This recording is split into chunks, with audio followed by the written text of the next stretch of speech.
Bien, bonsoir à toutes et à tous. Merci beaucoup de nous avoir rejoints ce soir en ligne et ici à l'IRIS pour évoquer ce sujet des manifestations, des mobilisations, de l'activisme de la jeunesse face aux problématiques environnementales et climatiques. On remercie évidemment d'une part l'équipe événement de l'IRIS, mais aussi bien sûr l'ambassade des États-Unis en France pour leur soutien à l'organisation de cet événement.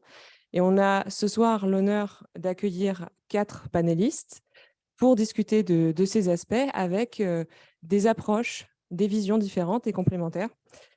Alors, nous avons, par ordre alphabétique, à ma droite, Gallagher Fenwick, grand reporter, ancien directeur de la rédaction anglophone de France 24. Merci d'être avec nous.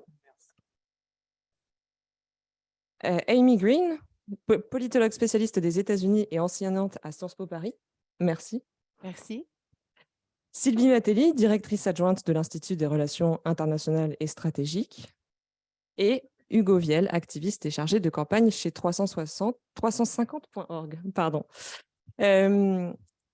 Donc, je m'appelle Julia Tass, je suis directrice de recherche à l'IRIS du programme et responsable du programme Climat, Énergie et Sécurité, et je suis ravie d'animer ce débat. Ce débat, il a pour vocation d'être interactif, d'avoir un véritable dialogue avec la salle et avec tous les participants en ligne. Donc, dans la salle, la règle du jeu sera relativement simple. Il vous suffit de lever la main pour avoir le micro lors des questions-réponses, et nous aurons l'occasion d'avoir plusieurs sessions de questions-réponses, et en ligne de poser vos questions à travers le chat ou lors de discussions, et j'essaierai de les transmettre à nos panélistes. Et donc, pour commencer, ce que je vous propose, c'est de revenir sur le cadre même de ces mobilisations, dont on va ensuite parler plus avant, et revenir sur pourquoi parler de mobilisation climatique. Qu'est-ce qu'il y a finalement au cœur de ces mobilisations-là? Depuis quand elles existent? Dans quel cadre? De ce côté-ci de l'Atlantique et de l'autre côté? Qu'est-ce qui a pu générer cette envie pour une partie de la jeunesse à toutes les époques, en fait, depuis de nombreuses décennies, de se mobiliser dans le cadre d'activisme environnemental et environnementaux et climatiques. Alors, je vais commencer par vous poser la question, Gallagher, de la raison de ces mobilisations, des sources, des racines de ces mobilisations, et peut-être un cadre plus global de pourquoi se soucie-t-on aujourd'hui du climat en France comme aux États-Unis ou à un niveau international, et qu'est-ce qui a pu générer finalement ce sentiment qu'il fallait passer par l'action militante pour faire bouger les lignes politiques. Merci Julia, merci Sylvie, merci à l'IRIS pour cette invitation, merci à l'équipe organisatrice aussi et à Célim qui va activement participer parce que j'aurai 2 photos à vous montrer tout à l'heure pour illustrer mon propos, et puis surtout merci à vous qui êtes là physiquement ce soir, et puis à celles et ceux qui sont connectés également à distance. C'est toujours très, très émouvant de voir que des personnes sont prêtes à prendre de leur temps pour à venir discuter, réfléchir et écouter. La première des choses, c'est que je tiens à préciser l'espace depuis lequel moi, personnellement, je parle. Je ne suis pas chercheur ou spécialiste, mais observateur. Donc voilà, c'est important de le préciser parce que j'ai à côté des personnes qui, pour le coup, ont ce titre, qui est le fruit voilà, de travaux et de travail. Et ça se respecte, et il faut être précis dans la manière dont on présente les choses, et on va commencer par soi-même. Quand on m'a demandé de m'exprimer sur ce sujet, j'ai eu envie d'abord de m'arrêter sur une expression géopolitique du climat. Elle m'a interpellé parce que elle est presque, j'ai envie de dire, galvaudée. Aujourd'hui, on a l'habitude de l'entendre, on a tous le sentiment de savoir ce qu'elle implique et ce dont on parle. Or, je pense que si ça relève aujourd'hui peut-être d'une évidence, ça n'a pas toujours été le cas. Ce que je veux dire par là, c'est que d'abord, il y a quand même, je pense, à ce stade, un camp climato-sceptique, ça c'est sûr, mais qui est moins porté sur le déni de la réalité du réchauffement climatique, mais plus sur l'impact que l'activité humaine a sur ce réchauffement. Mais une vaste majorité d'acteurs, on va dire, étatiques et institutionnels, aujourd'hui, sont prêts à reconnaître la réalité du réchauffement climatique et à le combattre. Donc, moi, je vois dans l'association de ces deux termes le fait que, si vous voulez, on a une rencontre entre deux sciences de nature différente, celle du climat et celle, pour le coup, dans laquelle je suis un peu plus spécialiste, c'est-à-dire la géopolitique, qu'il faut comprendre d'abord de manière simple comme étant une green analyse qui va mélanger des données à la fois géographiques et politiques. Et le climat aujourd'hui est source de tensions. Parce que la géopolitique, c'est aussi l'étude justement des tensions entre les territoires qui traversent les territoires. Et donc le climat finalement devient un territoire sur lequel ou autour duquel des territoires s'affrontent. J'entends par là que le climat a fait émerger différents impératifs autour des mécanismes de régulation justement de l'activité, mécanismes de compensation et d'incitation à diminuer notre impact. Et donc, encore une fois, le croisement entre les données politiques et géographiques autour de la question du climat met en évidence de fortes tensions entre les États et notamment met en évidence de fortes inégalités, remet en question des modèles de développement. Donc la bataille contre le réchauffement climatique devient, je pense que voilà, j'enfonce une porte ouverte, un terrain de confrontation entre les grandes puissances, mais aussi parfois avec justement les grandes puissances, entre plutôt les grandes puissances et les puissances émergentes.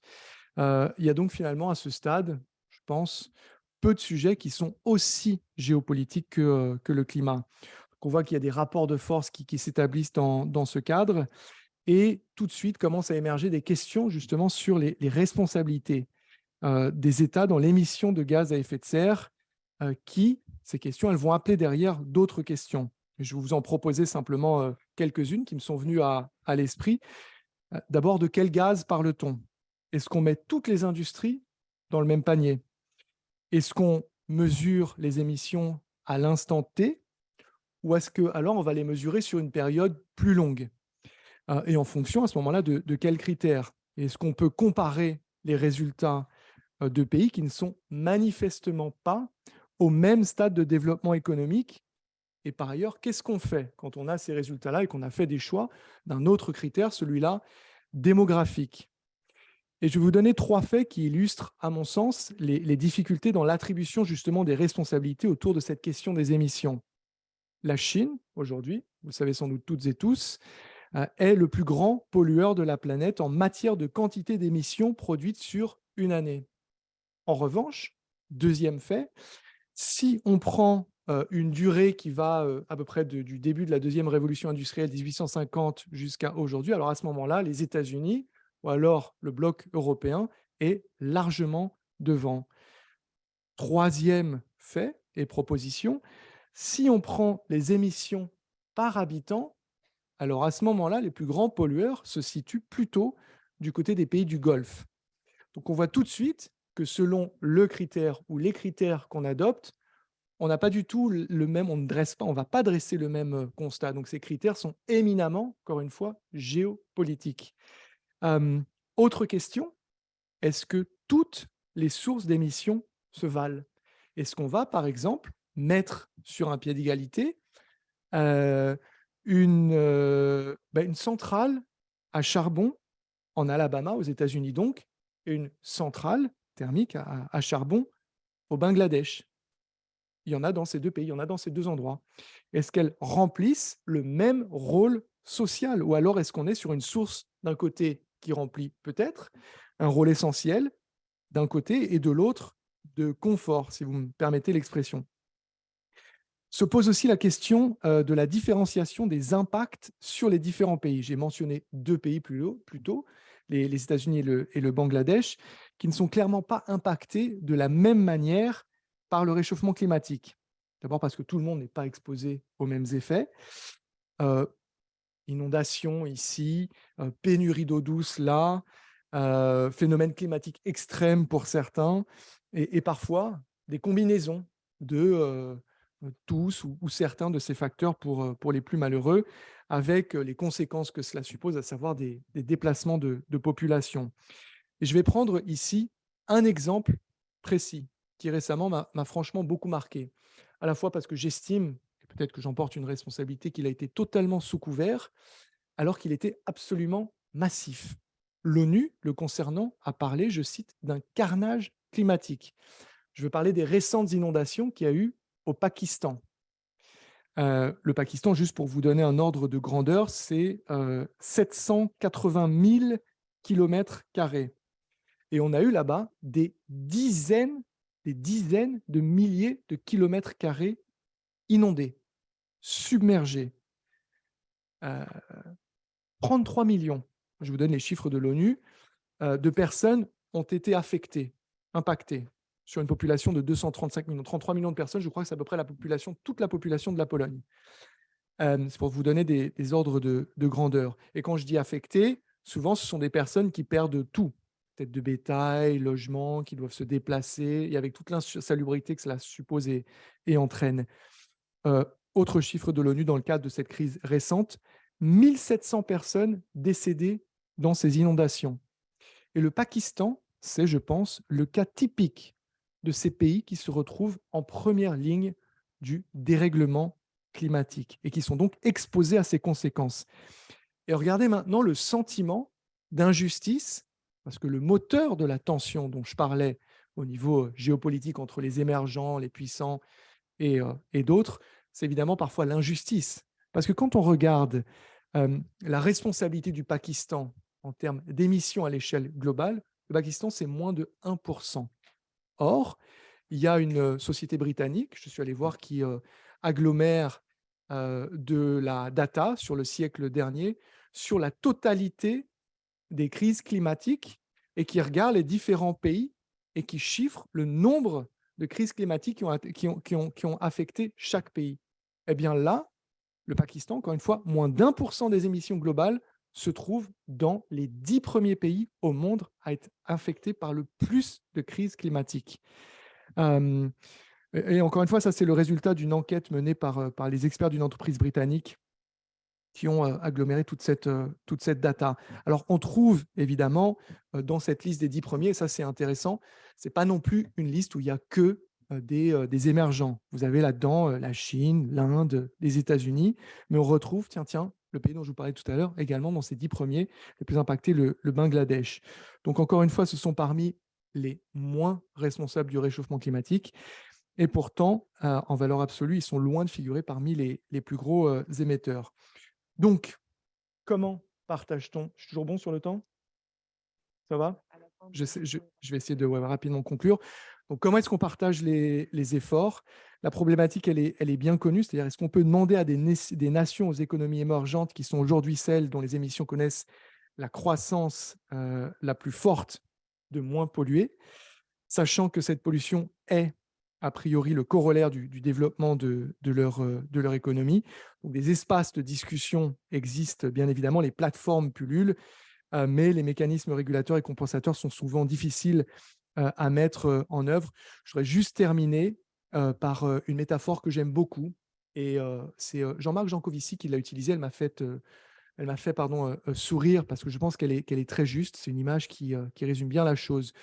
On a tous vu, si vous voulez, le maigre bilan de la dernière COP qui s'est tenue. Et en fait, il compare cette COP à une réunion de 200 copropriétaires sans syndic, avec des charges au prorata des surfaces. Et il dit la probabilité qu'il y ait une unanimité sur le programme des travaux est zéro. Donc voilà, moi je pose simplement la question, si les COP ne servent à rien, alors quelle est la solution? Est-ce qu'il faut régler ces questions à l'échelle locale, nationale, régionale ou ailleurs? Pas pu parler de la dimension générationnelle, mais Hugo va très bien le faire, je le sens. Oui, ça va être une transition parfaite et ouvrir encore plus de questions qu'on en a déjà, c'est un piège. Je ne sais pas s'il faut se tenir à ces nouvelles questions, mais ça permet en tout cas de poser le cadre et aussi de se poser cette question à la fois de la justice climatique, qui est un sujet, je pense, sur lequel on va revenir pendant la soirée, sur le développement, les politiques de baisse des émissions, sur les tensions que ça peut générer, justement, que ce soit à un niveau international ou à un niveau plus local. Et je vous propose qu'on continue d'en parler avec vous, Amy Green, et peut-être revenir sur bah, une historique des mobilisations environnementales, outre-Atlantique notamment. Et est-ce que on assiste depuis quelques années, puisque c'est l'objet aussi de cette conférence, à une évolution de ces mobilisations environnementales à peu près au cours des 10, mais surtout 5 dernières années post-Covid. Bonjour à tout le monde. Merci beaucoup de votre invitation. Je suis ravie d'être là et pour apporter un regard sur les États-Unis. Du coup. Moi, je pensais plutôt, oui, effectivement, dessiner un portrait de l'évolution du mouvement environnemental moderne aux États-Unis, simplement pour pouvoir mettre en contraste ce qu'on voit aujourd'hui comme mobilisation pour le climat. Donc effectivement, aux États-Unis, comme nous avons un rapport avec la nature et les espaces sauvages, etc., qui fait partie de du mythe des États-Unis, c'est pas un sujet qui est absent du débat sociétal, politique aux États-Unis depuis presque même la fondation du pays. En revanche, dans les années 50, 60, 70, il y avait une série d'événements catalysateurs qui avaient permis de saisir la conscience du public et qui avaient attiré une certaine attention médiatique et qui, par conséquent, a mis de la pression sur des acteurs au pouvoir.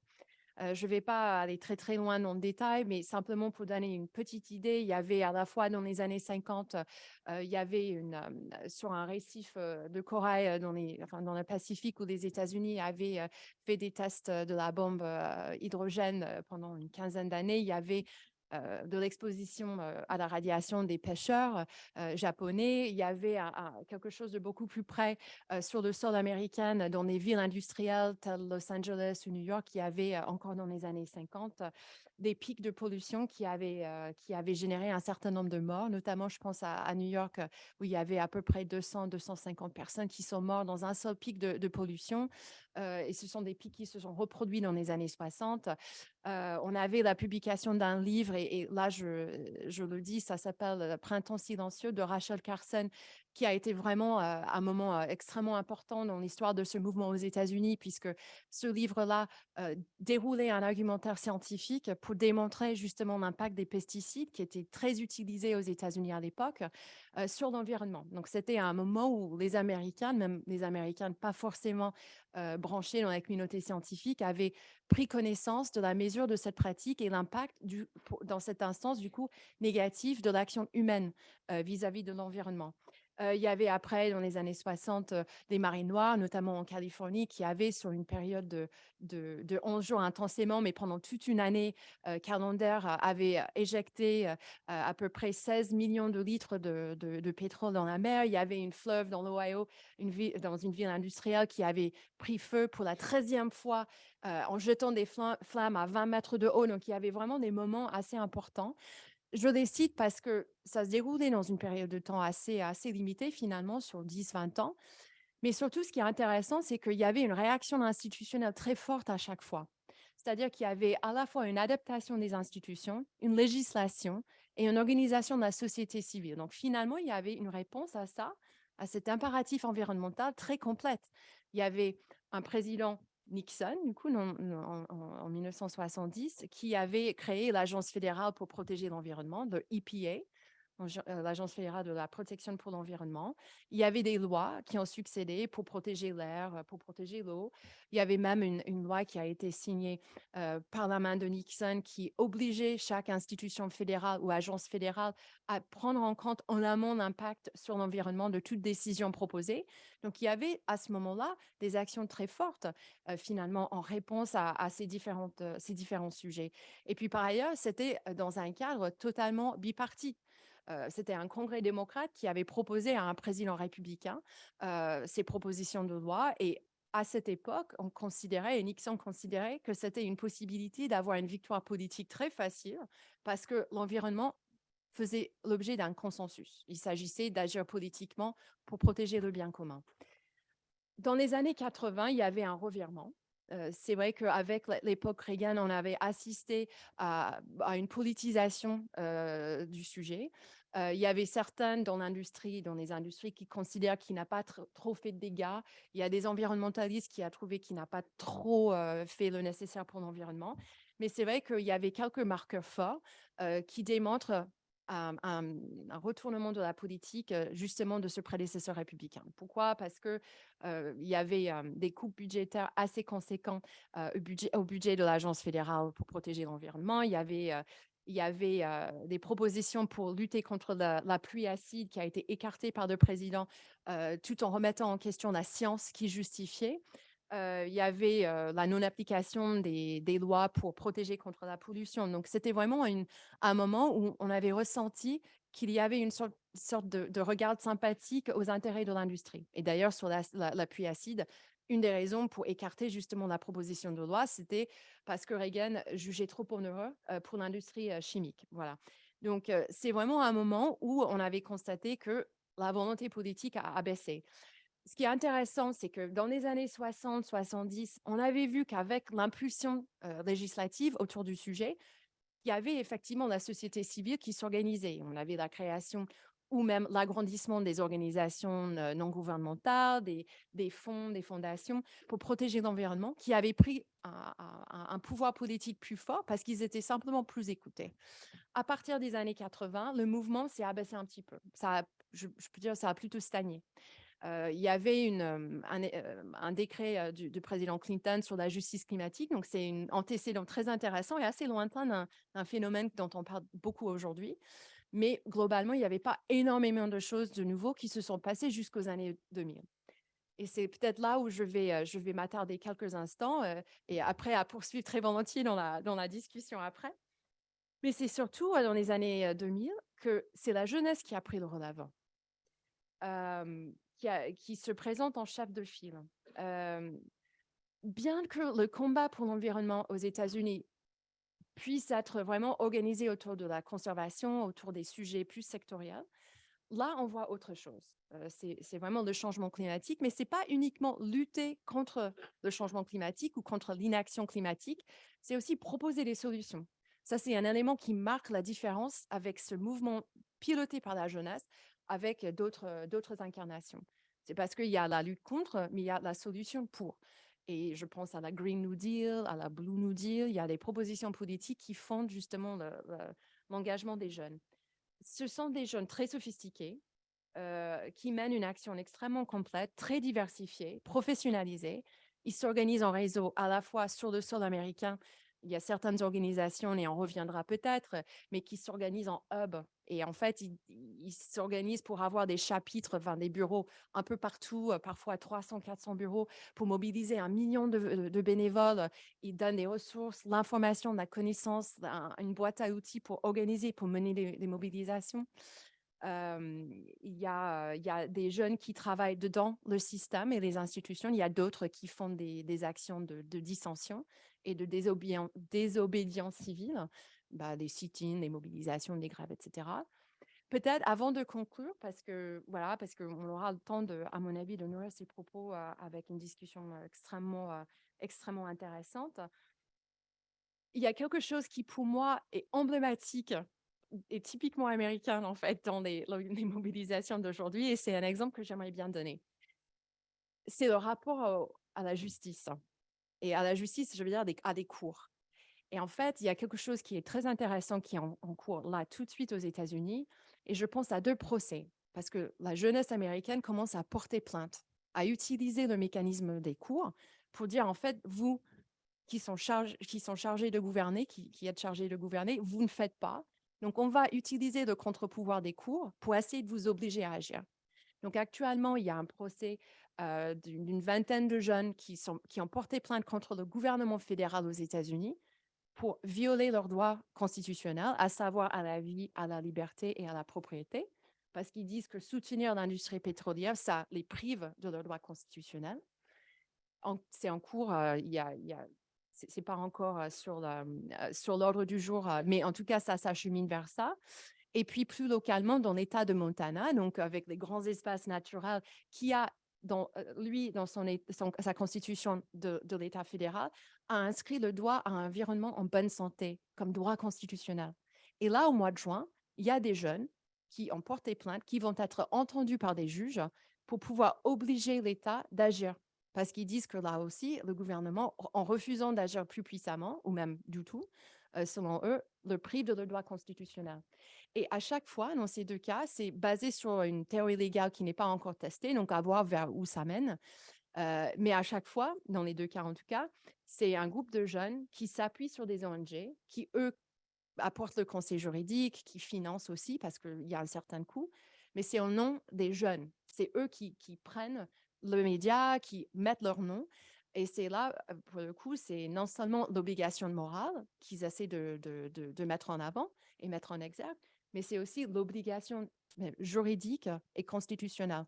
Donc, je trouve ça très typiquement américain parce qu'on adore porter plainte aux États-Unis. Si je, si je me permets, je suis américaine, donc je le dis, mais en tout cas, on a un rapport très spécifique et particulier au cours. Et je ne sais pas si ça se fait en France aussi, mais en tout cas, c'est quelque chose de très nouveau et très innovant qui se passe dans cette mobilisation.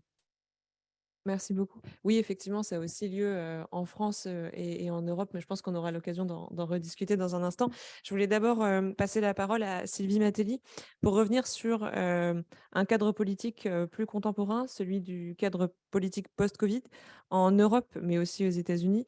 On a observé on va dire une plus grande adéquation entre certaines politiques publiques et puis, les demandes, les revendications, de la part, de la société civile en termes d'ambition climatique. Donc peut-être, revenir rapidement sur cette évolution récente qui nous permettra de finir ce petit cadrage politique dans lequel les mobilisations se tiennent. Oui, tout à fait. Et effectivement, on peut faire le parallèle entre l'Europe et les États-Unis. C'est assez intéressant parce que, comme à son habitude, on a vu sur les questions climatiques le même type de posture qu'ont l'habitude de prendre les Européens et les Américains. C'est-à-dire en Europe, on a été au niveau des institutions européennes, on a été dans une dimension beaucoup plus normative avec la mise en place d'un certain nombre de textes. Alors, ça date pas du Covid et de la période Covid, puisqu'il faut rappeler que le pacte vert, si mes souvenirs sont bons, avait été présenté par la Commission européenne en décembre 2019, donc c'était quand même bien avant le Covid, et qu'au-delà de ce pacte vert, on a aussi toutes les initiatives autour de ce qu'on appelle communément la plateforme pour une finance durable, la taxonomie, tous ces textes-là, qui datent de 2016,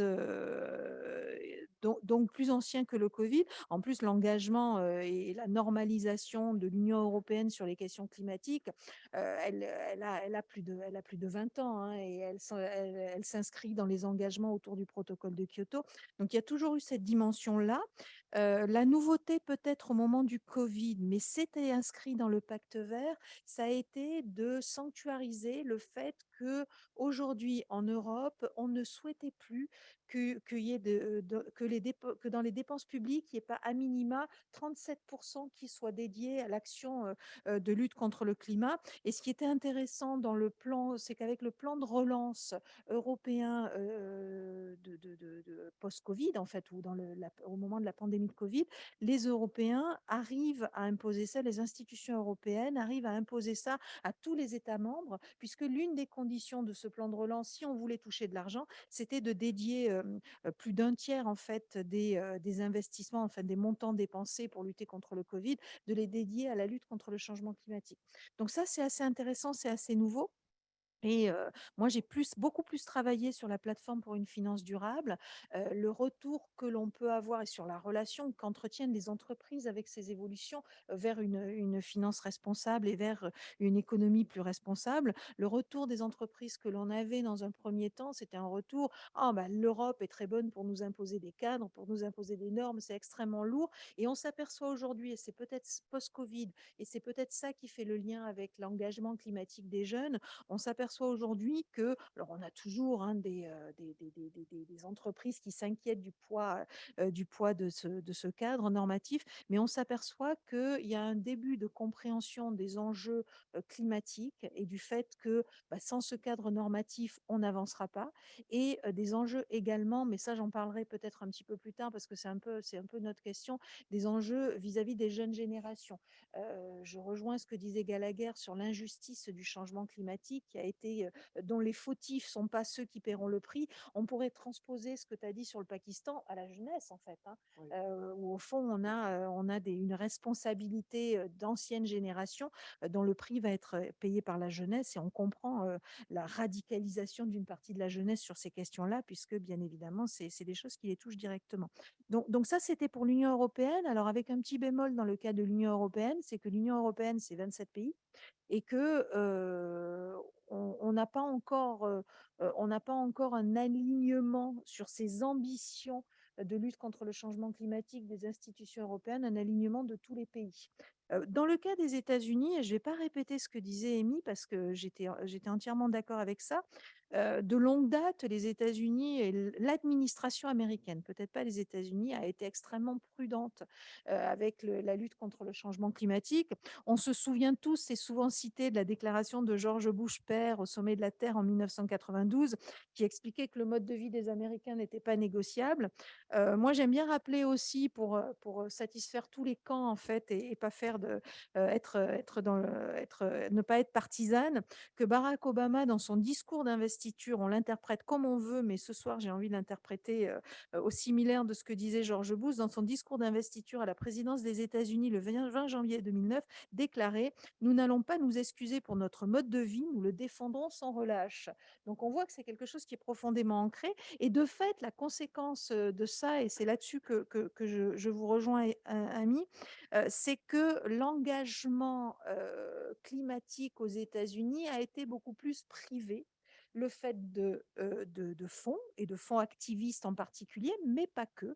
Les fonds de pension, les fonds d'investissement ont été très tôt impliqués dans leur choix d'investissement. Alors j'aime bien rappeler, hein, pour pas avoir l'air d'une douce naïve, c'est qu'ils sont capables de lutter contre le climat et de monter des fonds verts et en même temps d'avoir une partie de leur argent qui est placé dans les paradis fiscaux. Mais bon, ils ne sont pas à une contradiction près. Il n'empêche que le financement de l'économie s'est orienté de plus en plus aux États-Unis, et c'est particulièrement net depuis la pandémie de Covid, vers la lutte contre le changement climatique. On a parlé des militantismes, on a parlé des ONG, on a un certain nombre d'entreprises aussi qui s'affichent. D'ailleurs, je crois que c'est plus propre aux États-Unis qu'à l'Europe, qui s'affichent comme des entreprises militantes. Alors, pas que sur le changement climatique, mais qui s'assument comme entreprises militantes. Ça, c'est certain. Pour autant, c'est vrai que depuis l'arrivée de Joe Biden, on voit peut-être les choses bouger aux États-Unis, et l'administration et le gouvernement fédéral s'engager beaucoup plus largement. Alors, est-ce que c'est un engagement de conviction, ou est-ce que les événements, la mobilisation des jeunes que vous avez rappelé, les événements au Capitole ont été quelque part un électrochoc pour cette administration? Je pense que la jeune génération de démocrates aussi, qui est quand même bien plus engagée, bien plus militante sur ces sujets-là que ne l'étaient les plus anciens du Parti démocrate, pousse aussi probablement Joe Biden et cette administration à s'engager.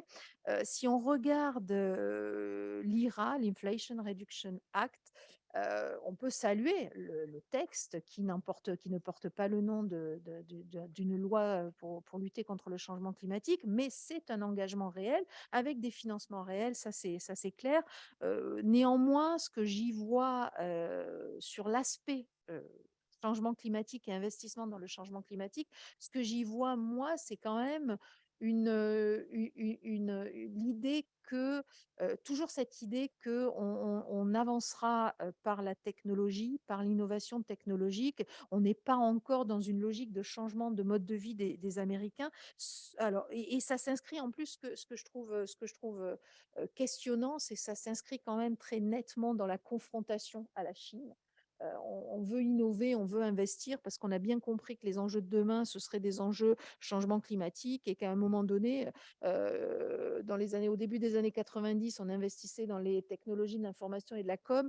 Il ne faut pas louper le coche sur le changement climatique, et faut arriver à dominer, à garder cette domination technologique. Donc, ce serait peut-être le bémol que j'y mettrais. Alors, par contre, ce que je trouve assez intéressant, mais ça rejoint ce que je disais au tout départ sur l'électrochoc peut-être d'une jeunesse plus militante, que certains n'hésitent pas à qualifier de plus socialiste. En parlant des États-Unis, je trouve que c'est symptomatique, en fait, une évolution. Et puis, ces événements au Capitole et le questionnement sur la démocratie, je trouve que dans cette IRA, on n'a pas suffisamment parlé du volet financement de ces mesures, parce qu'au-delà de la lutte contre le changement climatique, il y a également un certain nombre de mesures qui sont prises pour maîtriser, voire faire baisser le coût des médicaments, donc une politique clairement de gauche. Mais dans le financement, il y a une ambition d'augmentation des impôts et d'augmentation de la fiscalité sur les entreprises, sur les ultra-riches. Et ça, je trouve que on est dans une logique peut-être pas de changement de modèle, ce serait excessif, mais on est dans une logique de changement de philosophie par rapport à ce qui portait les décisions politiques et de politique économique sur ces 30 dernières années, où au fond, augmenter les impôts était un tabou. Alors, je ne sais pas s'ils iront jusqu'au bout. On avait sur les inégalités, Guzman. Raphaël Guzman qui était chez nous il y a 15 jours et je lui ai posé la question, il me dit: «Ah mais tu sais l'enveloppe elle est quand même minime des réductions d'impôts». Il n'empêche que c'est une démarche d'augmentation d'impôts pardon, il n'empêche que c'est une démarche d'augmentation de la fiscalité pour investir soit dans le changement climatique, soit dans la santé. Je trouve que c'est un virage qui est assez intéressant. Alors là où, finalement l'Union européenne est plus dans une logique de transition, du système que d'un changement de système, donc à suivre. Néanmoins, ce que je constate et ce que j'aime bien rappeler et je terminerai, ma première intervention sur ce point-là, c'est qu'en 1992, le sommet de la Terre était, si je ne m'abuse, la conférence internationale qui avait réuni le plus de pays et le plus de monde. 1992, c'était il y a 30 ans. Depuis, un certain nombre d'événements géopolitiques sont passés par là et on s'aperçoit que, bah, la lutte contre le changement climatique, ça passe toujours en, 2e priorité, quand il y a des événements politiques majeurs. On est en guerre en Ukraine, donc on peut se questionner sur, la réalité de ces démarches. Merci beaucoup. Donc, on a ouvert beaucoup de questions pendant cette première partie, plus qu'on en aura le temps d'y répondre. Mais je pense qu'il y a énormément de grands axes qui ont été soulevés, notamment celui d'une part de la réponse des gouvernements aux revendications, celle d'un changement de modèle ou d'un changement de philosophie, la radicalisation aussi d'une partie des militants face aux réponses que et les entreprises, le secteur privé et les gouvernements peuvent apporter. Et puis les leviers qui ont aussi été évoqués, donc les leviers de mobilisation envers le secteur privé, vers le secteur public, les différents niveaux, que ce soit en Europe au niveau national ou au niveau européen. Tout ça, ce sont des questions sur lesquelles on va revenir, puisque l'idée maintenant, c'est de passer à comment et pourquoi les jeunes se mobilisent. Alors, la dernière fois qu'on avait organisé un événement sur ce sujet, c'était en 2019, en décembre 2019.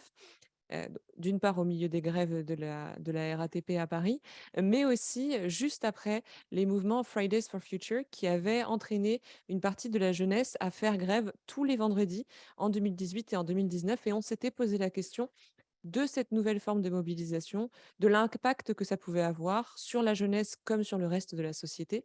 Et depuis, eh bien, il y a eu de nombreux événements, parmi lesquels, une, crise sanitaire qui a enfermé une partie du monde chez soi. Et donc comment continuer à se mobiliser? Comment faire vivre cette vague de mobilisation, et de grève de la jeunesse tous les vendredis quand on est confiné? Tout ça, ce sont des questions qui se sont posées pour, ces militants. Et l'idée pour nous avec cette conférence, c'était de revenir sur les évolutions de ces mobilisations et sur le fait que le contexte politique ayant lui aussi changé, le contexte économique ayant lui aussi changé, les jeunes ont trouvé plein de nouveaux moyens, de nouveaux leviers de se mobiliser et de faire entendre leur voix. Et je vous propose de passer à cette deuxième partie avec Hugo Viel, qui va revenir pour nous sur son expérience personnelle, à la fois en tant qu'activiste et puis en tant que salarié dans une organisation qui a pour but de porter ces messages-là. Comment les évolutions ont pu évoluer pendant le Covid et après le Covid? Est-ce qu'elles se sont numérisées? Est-ce qu'elles ont été vecteurs d'une forme de renouveau, d'extension des limites? Et aujourd'hui, quel mode d'action? Que de questions. Bonsoir à toutes et tous. Donc en effet, je m'appelle Hugo Vial, je suis activiste pour la justice climatique et chargé de campagne chez 350.org. Donc ce soir, je suis la jeunesse sur ce panel. Euh,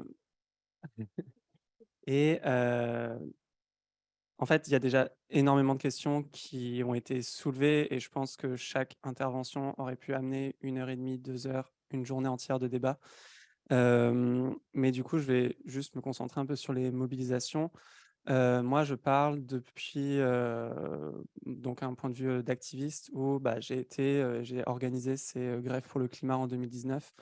J'ai commencé à m'engager en 2018, notamment avec l'idée un peu naïve que face à un problème global comme le changement climatique, la solution serait globale. Et donc, j'ai été dans les COP, les négociations internationales. J'ai discuté avec les négociateurs, avec les délégations, que ce soit de l'Union européenne, des États-Unis, de l'Inde ou autre encore, pour essayer de comprendre un peu comment ça pouvait accélérer. Après 3 négos, j'ai commencé à voir que bon, c'était pas forcément ici que tout allait se jouer. Et en fait, en 2019, les grèves pour le climat ont émergé. En France, avec un contexte un peu particulier, puisque fin 2018, on avait déjà commencé à avoir des grandes mobilisations pour le climat qui n'étaient pas à l'origine des ONG, ce qui était déjà différent par rapport à avant, puisqu'avant, on avait des grandes ONG qui organisaient des marches, qui organisaient des grandes mobilisations. Mais en 2018, notamment après la démission de Nicolas Hulot, on a des citoyens qui se sont mobilisés sans participer, enfin sans être partie d'organisation ou d'association, et qui ont pris le pari d'organiser eux-mêmes et elles-mêmes des marches et des actions de mobilisation massives en France. Et est arrivé, et je me souviens encore, on avait fait une AG à la Sorbonne à Jussieu en 2019. C'était précisément le 8 février 2019. Et on avait une pression énorme de la part des médias parce qu'il y avait déjà plein de grèves qui commençaient à émerger partout en Europe, et les médias disaient tous: mais quand est-ce que ça va arriver en France? Du coup, on a fait une AG et on a voté la grève à ce moment-là tous les vendredis jusqu'à la première grève mondiale pour le climat qui était le 15 mars 2019. Et à la suite de ça, on a eu des mouvements qui ont mis dans la rue plusieurs millions de personnes. Je crois même que la plus grande, c'était 7,1 millions de personnes, de jeunes à travers le monde qui s'étaient mobilisés le même jour sur la question du climat. Et ce soir, je voudrais vous partager un peu mon analyse sur qu'est-ce qui s'est passé depuis ce moment-là jusqu'à aujourd'hui, et en allant même un peu plus loin et partir de l'accord de Paris où, dans l'accord de Paris, bon, déjà, on parle en effet de Heu, tout l'accord de Paris, s'est basé sur la question des responsabilités, partagées. Donc on partage tous la responsabilité des émissions de gaz à effet de serre, mais c'est une responsabilité qui est aussi différenciée. Et donc c'est tout ce qui a été, dit avant sur, qui émet, combien, si on rapporte au nombre d'émissions par personne, à combien ça revient et tout. Et du coup, l'accord de Paris a été un accord, contrairement au protocole de Kyoto, qui était vraiment bottom up, ou c'est-à-dire qu'on partait des États, et c'est les États qui viennent apporter des contributions à la lutte contre le changement climatique. C'est-à-dire, on ne dit pas tel pays doit arrêter d'émettre tant de CO2, mais c'est les pays qui viennent et qui disent: voilà, moi, ma contribution à cet objectif global qu'on s'est fixé de garder le réchauffement en dessous de 1,5 degrés Celsius d'ici à la fin du siècle. Et après l'accord de Paris, bon, c'était aujourd'hui vu comme une grande victoire, l'accord de Paris, et on a attendu des États qu'ils contribuent justement. Et je pense, et j'étais pas encore engagé à ce moment-là, mais qu'en 2018, notamment quand il y a eu le rapport du GIEC, et je pense qu'on n'en fait pas assez mention de ce rapport du GIEC, qui était le rapport spécial 1.5, qui montrait la différence entre un réchauffement à 2 degrés et un réchauffement à 1,5 degré. Je pense que c'est ce rapport scientifique qui a lancé les grèves pour le climat. Et c'est là-dessus que, par exemple, Greta a commencé à faire ses premiers discours, c'est en se basant sur ce rapport qui montrait cette différence entre 1,5 et 2 degrés de réchauffement.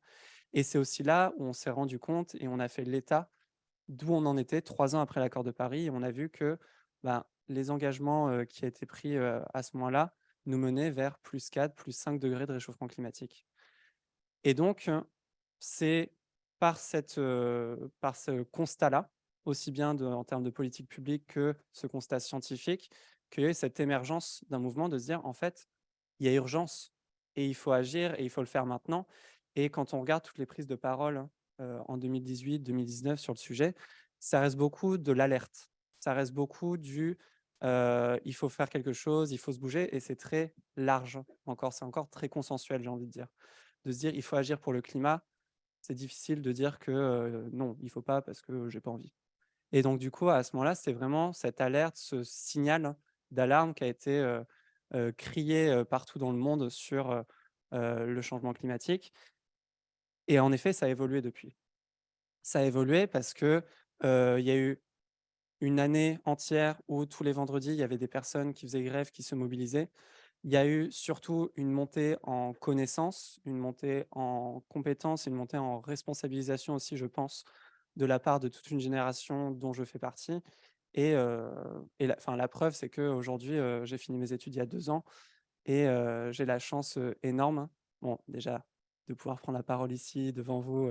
Et donc, c'est-à-dire qu'on reconnaît aussi d'une certaine manière le fait que je sois là, l'expérience acquise au fil de ces années, mais aussi j'ai la chance de travailler dans une ONG aujourd'hui que j'ai rencontrée d'ailleurs au moment où je me mobilisais en 2019 et qui venait nous soutenir. Et c'est pour ça que je rejoins Amy sur la manière dont les ONG soutiennent aussi les jeunes aujourd'hui en proposant aussi bien du soutien financier que aussi des formations, des accès aux médias, etc.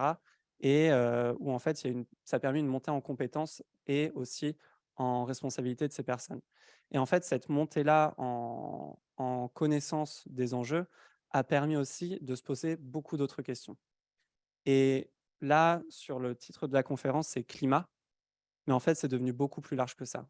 Parce que le climat, ça a été l'alerte, ça a été l'étincelle, hein, mais on se rend très vite compte que se poser la question du changement climatique, c'est aussi se poser la question du système qui l'a causé.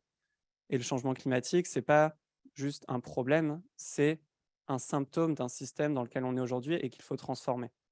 Et au fur et à mesure, entre la première grève pour le climat et les mobilisations d'aujourd'hui, ce discours a évolué justement pour aller vers un discours beaucoup plus systémique, qui va au-delà du climat et qui inclut en effet beaucoup plus qu'avant la notion notamment de justice climatique, justice sociale, même combat, etc., etc. Et il y a eu beaucoup d'évolutions qui ont amené ça. En France, on a notamment eu aussi le mouvement des Gilets jaunes, hein, qui a amené cette question au cœur des politiques et qui a fait se questionner le mouvement climat dans son ensemble, hein.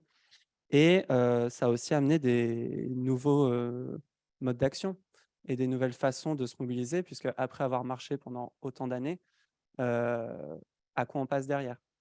Et donc, en effet, il y a beaucoup de personnes qui étaient en 2019 à organiser des marches un peu partout en France, qui, au fur et à mesure, notamment fin 2019, avec l'émergence du mouvement Extinction Rébellion, est passé à la désobéissance civile et aujourd'hui se retrouve dans les mouvements comme les soulèvements de la terre, comme les luttes contre l'accaparement des terres, etc., qui sont des luttes beaucoup plus ancrées, beaucoup plus locales, hein, mais aussi beaucoup plus directes. Et en fait, c'est un cheminement très logique d'une pensée, d'une réflexion, d'un engagement autour des enjeux du coup qui partent du climat, mais je veux dire des enjeux écologiques de manière beaucoup plus générale. Et je pense qu'il y a aussi eu un changement dans les cibles qu'on visait. En 2019, il y avait beaucoup les cibles, c'était opinion publique, alerte et du coup, de facto, derrière, gouvernement, agir sur les politiques publiques. Mais il y a aussi eu on a cherché des cibles, on a cherché des responsables, hein, et parmi les responsables, il y a aussi, les grandes entreprises, hein. Et du coup, derrière, c'est le système économique en place, aujourd'hui qui est questionné. Et moi, notamment, aujourd'hui, dans mon travail, c'est toute la mobilisation qu'il y a autour de l'industrie fossile et notamment en France contre Total. Moi, mon rôle aujourd'hui, c'est de me mobiliser contre le projet ICOP, qui est le projet d'oléoduc que Total veut construire en Ouganda et en Tanzanie. Et en fait, pourquoi? Parce que après tous les rapports scientifiques qu'il y a eu, après un consensus quand même politique plus ou moins global, on va voir à la COP28 s'ils arrivent à mettre dans le texte final qu'il faut sortir des énergies fossiles, mais qu'il y ait des entreprises qui continuer d'explorer, continuer de produire de nouveaux champs pétroliers, de nouvelles mines de charbon ou de nouveaux puits gaziers, en fait, c'est des choses qui ne sont plus acceptables aujourd'hui. Et donc, il y a une mobilisation aussi sur ces enjeux-là, puisque c'est des enjeux très, très concrets. Et notamment aux États-Unis, avec le fait que le projet Willow, qui est un projet pétrolier ou de gaz de schiste, je ne sais plus, qui vient d'être accepté par le président Biden, c'est aussi, je pense, quelque chose qui ne va pas passer bien chez les jeunes aux États-Unis, et ça va être un vrai sujet de bataille. Et donc, ensuite, sur aussi un moyen d'action, et notamment lié au Covid, parce que je sais que c'était une partie de la question, où entre l'avant et l'après Covid, il y a eu tout un changement de mode d'action puisque les grèves pour le climat le vendredi ont été arrêtées. Du coup, comment on agit? Et il y a eu beaucoup de façons d'agir de manière numérique qui ont été initiées. Et encore aujourd'hui, le fait qu'on puisse faire cette conférence en visioconférence, c'est aussi un effet, une conséquence de la crise sanitaire. Et de la même manière, les modes d'action ont évolué aussi bien dans le mouvement climat, mais j'ai envie de dire partout. Et du coup, c'est une adaptation aussi à ces nouvelles façons de communiquer, de prendre part à la vie publique, à la vie politique. Et juste pour donner un exemple de la manière dont ça a évolué, en 2021, à la fin de la Convention citoyenne pour le climat, il y a eu évidemment la loi climat et résilience qui est passée au Parlement. Et à ce moment-là, on a lancé une grande campagne qui s'appelait Maintenant ou jamais, puisque c'est toujours maintenant ou jamais, donc vous pouvez le réutiliser si vous voulez dans vos campagnes, hein. Mais avec Maintenant ou jamais, l'idée, c'était de faire de la campagne en ligne, mais de la campagne, pas juste de l'interpellation, pétition, campagne de mailing, mais beaucoup plus précise. C'est-à-dire que l'idée, avec plusieurs milliers de personnes qui nous ont rejoints, on a voulu travailler avec les organisations qui font d'habitude du plaidoyer et pas du tout mobilisation, pour qu'elles nous disent exactement quels sont les amendements à faire passer, à quel moment ils passent, à quel moment on interpelle les responsables. Et du coup, de manière très concrète, ça donnait que le mardi, il y avait le titre 1 de la loi climat qui passait, qui était sur le vrac et le zéro déchet. Et on avait l'association Zero Waste qui nous disait, bah, il y a tel amendement, c'est celui-là le plus ambitieux. C'est ces députés-là qui ont un peu entre leurs mains les clés pour faire basculer le vote. Et du coup, l'idée, c'était 1 heure avant le vote, de les interpeller sur Twitter en leur disant, bonjour, dans 1 heure, vous allez voter cet amendement. Et du coup, on vous demande de le faire. Et en général, c'était des centaines de tweets qui partaient et qui visaient les mêmes personnes, avec souvent des résultats qu'on pouvait voir très concrètement, puisqu'il y avait aussi quelques dizaines de jeunes qui étaient à l'extérieur de l'Assemblée et qui rencontraient les députés et qui faisaient écho à ces choses-là. Et donc, du coup, comme on est aujourd'hui en hybride, la mobilisation aussi est passée en hybride, notamment après le Covid. Et c'est des techniques qui, notamment aujourd'hui, quand on parle de big data, quand on parle même d'intelligence artificielle, on a eu une formation récemment chez 350 sur comment utiliser l'intelligence artificielle dans nos campagnes.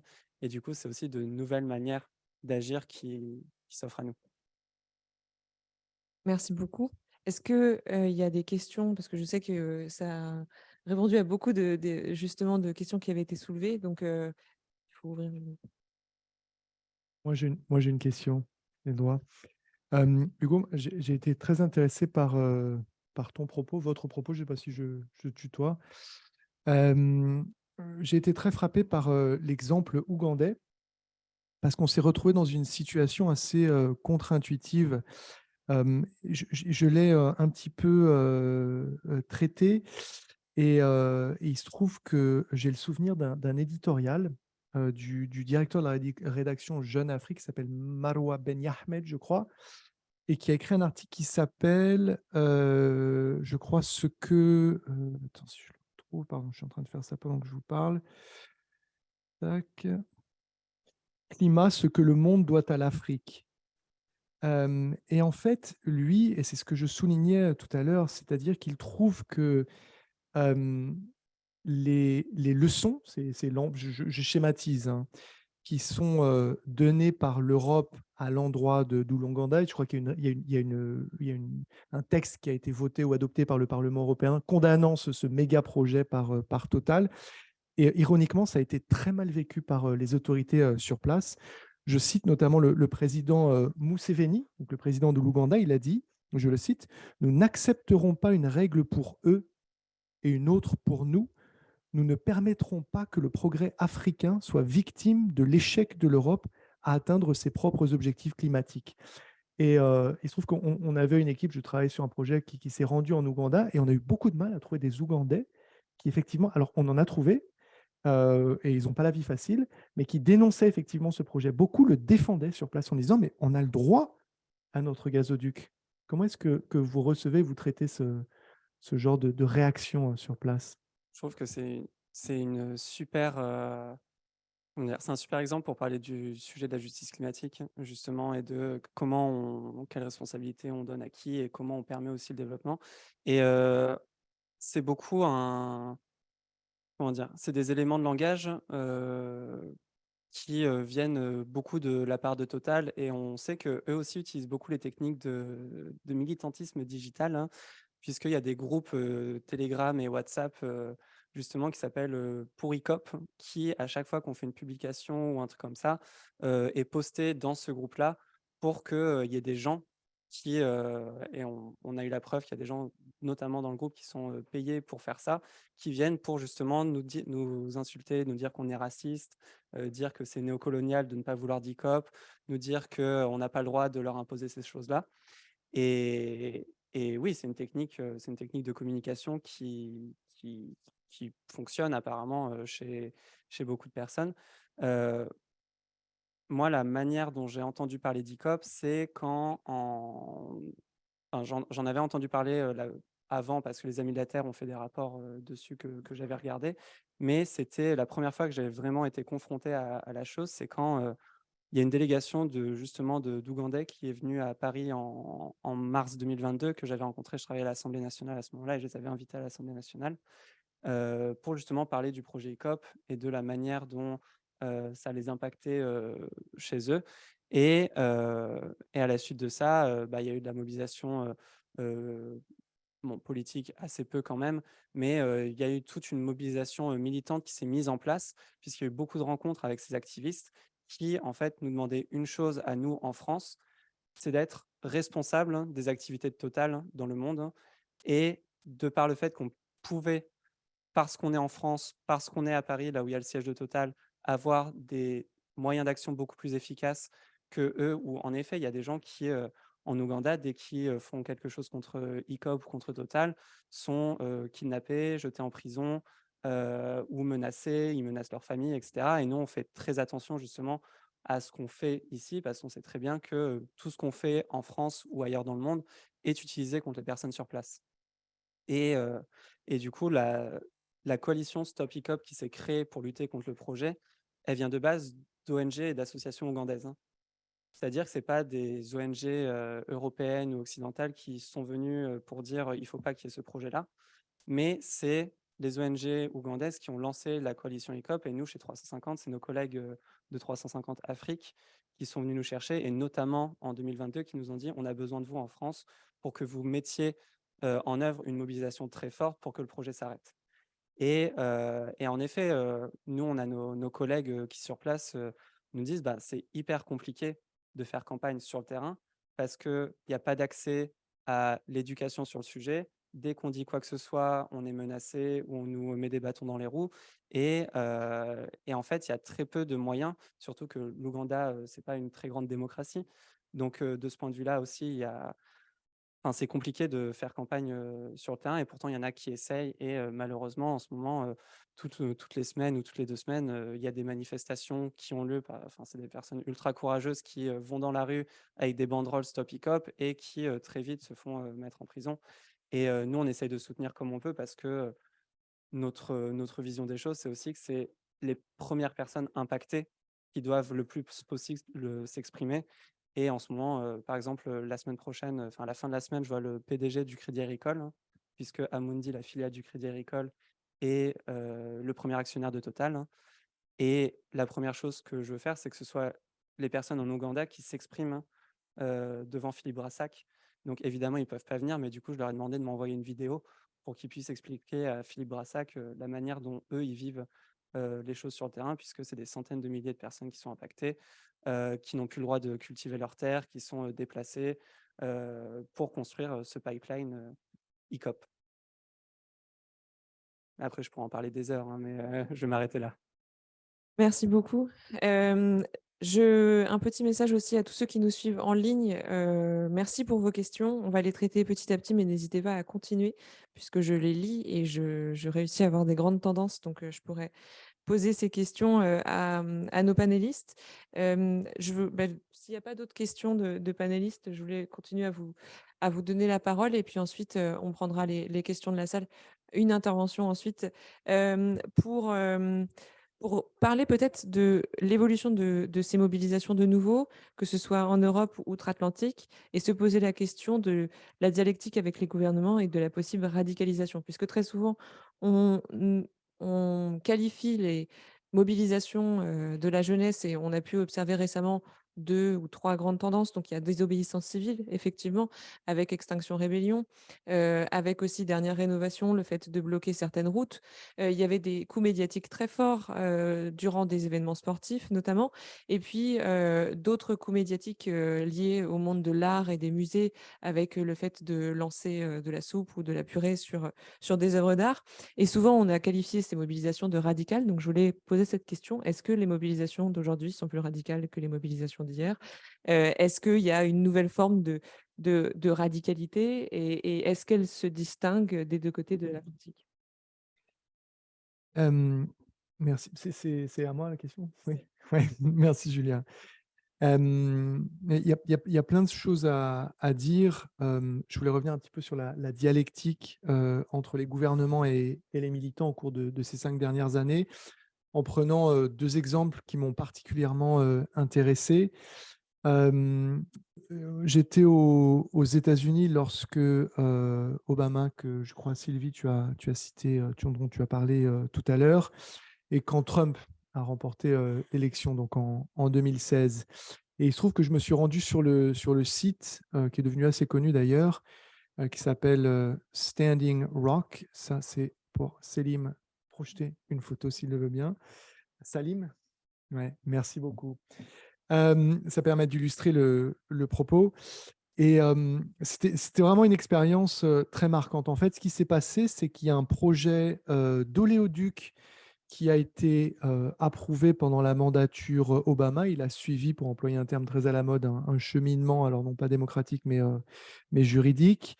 Et puis, il a été suspendu juste avant que Trump n'arrive au pouvoir. Alors, pas par le président Obama, mais par une partie du gouvernement fédéral qui est un corps d'ingénieurs qui vise la faisabilité, la technique, on va dire, des projets. Et en fait, cet oléoduc est prévu pour passer par des terres, donc dans le Dakota du Nord. Très précisément, je crois, c'est ça, 1825 km d'oléoduc.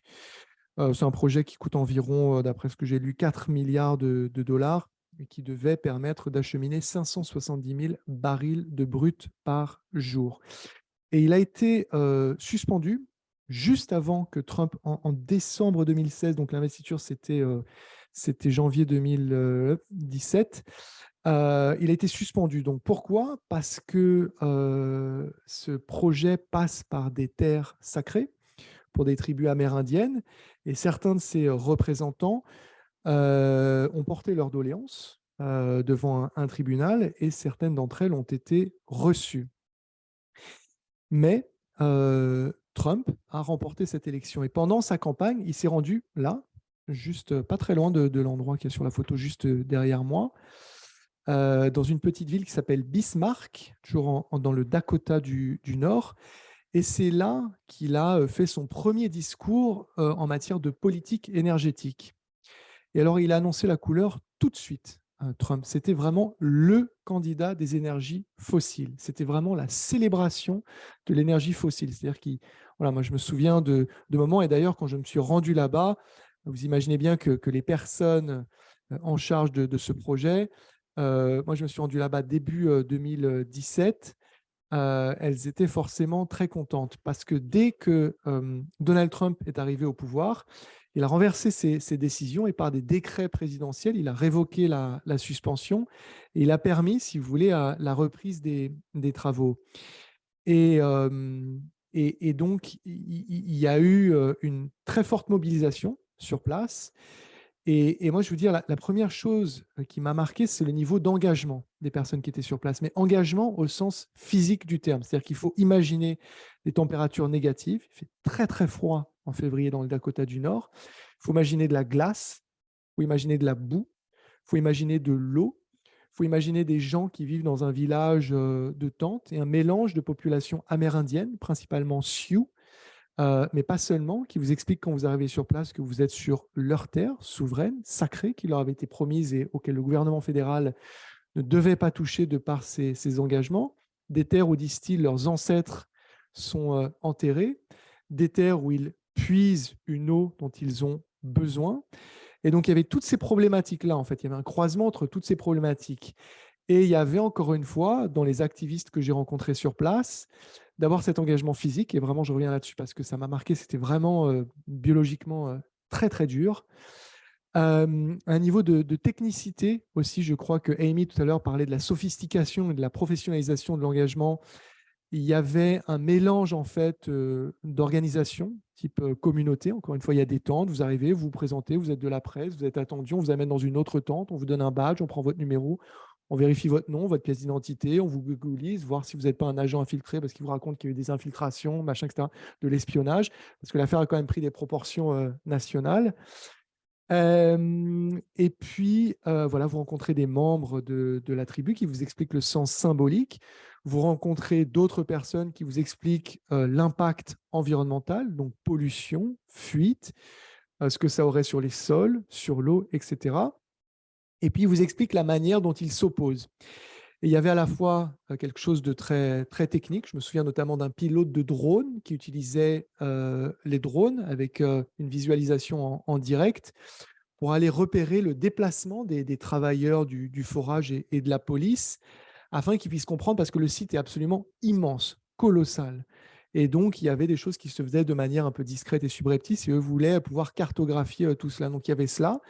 Et puis, parfois, il y avait ce que vous voyez juste derrière moi, c'est-à-dire qu'au bout d'un moment, le gouverneur a sifflé, entre guillemets, la fin de la partie, et là, c'est devenu encore plus physique, c'est-à-dire c'est devenu un affrontement. Et cette brutalisation de ces activistes, c'est, si vous voulez, un moment paroxystique dans l'affirmation de la politique énergétique du 45e président des États-Unis, Donald Trump. Ça a été un moment vraiment marquant, et encore une fois, que j'ai vu. Et donc là, vous comprenez aussi, si vous voulez, ce qui se joue dans des moments comme ça. C'est-à-dire que ce n'est plus juste sur le papier, ce n'est pas un affrontement idéologique ou de discours ou d'approche du monde, de la consommation, de l'énergie, etc. Ça devient vraiment cette lutte. Et puis, on va avancer dans le temps. Arrive Joe Biden. Et donc là, se pose la question que Julia, vous m'avez posée, celle de l'éventuelle dialectique ou différence entre des gouvernements et des militants au cours des 5 dernières années. Et il y a un véritable espoir qui est suscité par le démocrate Joe Biden. Pourquoi? Parce que notamment durant sa campagne présidentielle, il y a 2 moments sur lesquels je voulais revenir, 2 moments qui sont des immenses promesses. Il y en a une qu'il formule quand il est face au sénateur du Vermont, Bernie Sanders, et c'est voilà, sur les grandes chaînes d'infos américaines. Et la question lui est posée en matière de politique énergétique. Quelles sont vos intentions? Et il faut que je retrouve la citation. Et il dit, j'aimerais le citer vraiment au mot près, voilà ce qu'il dit, Joe Biden: plus de subventions pour les énergies fossiles, plus de forage sur les terres fédérales, plus de forage du tout, y compris sur nos côtes. Je vais faire en sorte que l'industrie de pétrole ne puisse plus du tout forer, point. C'est Joe Biden, quelques mois avant d'être élu. Et puis, vous avancez dans le temps, autre échéance électorale, celle-là il y a quelques mois, les élections de mi-mandat. Il est aux côtés d'une démocrate qui fait campagne, alors je ne sais plus dans quel État c'était, donc ça c'est tout récemment, et il y a quelqu'un dans la foule, le rassemblement se termine, et qui lui hurle une question et qui lui demande: Monsieur le Président, est-ce que vous pouvez réitérer votre promesse selon lesquelles il n'y aura pas, sous votre mandature, d'approbation de forage?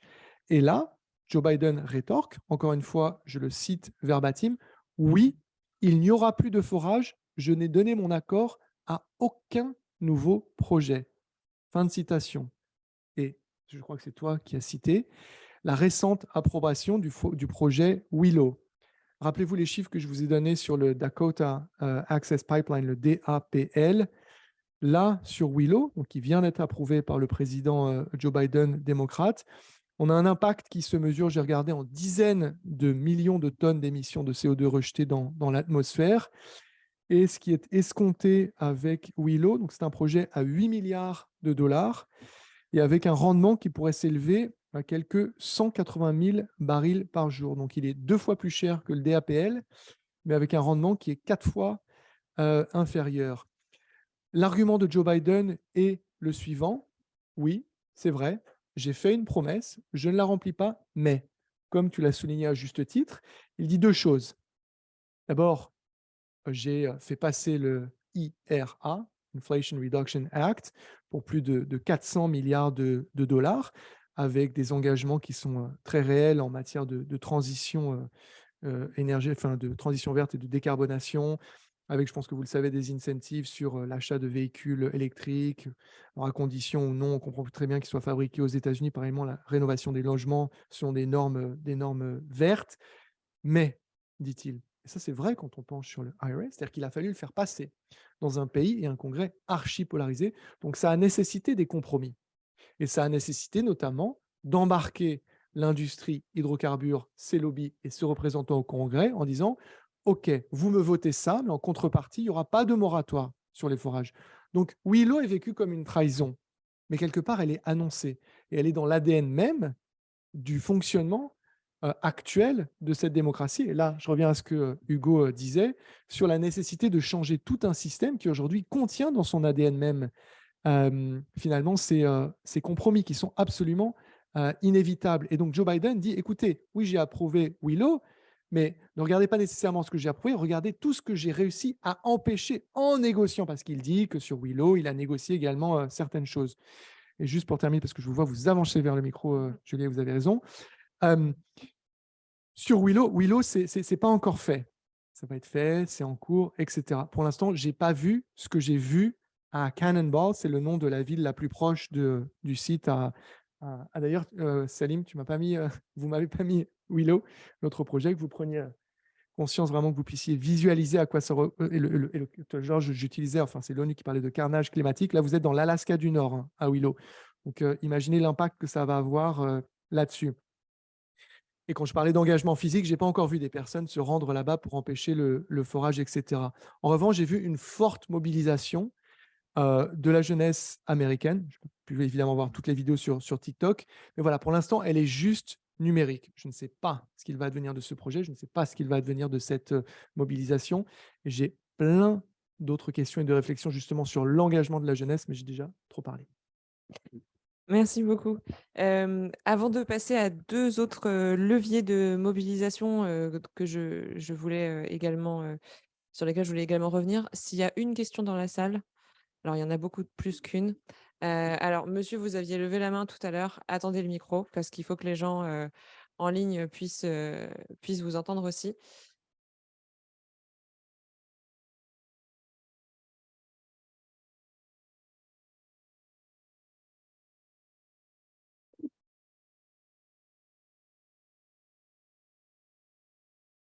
Bonsoir, merci beaucoup pour cette présentation. Et c'était pas un débat, mais c'était en tout cas très intense, très intéressant. Je suis Paul Messal, je suis journaliste chez Euractiv en France.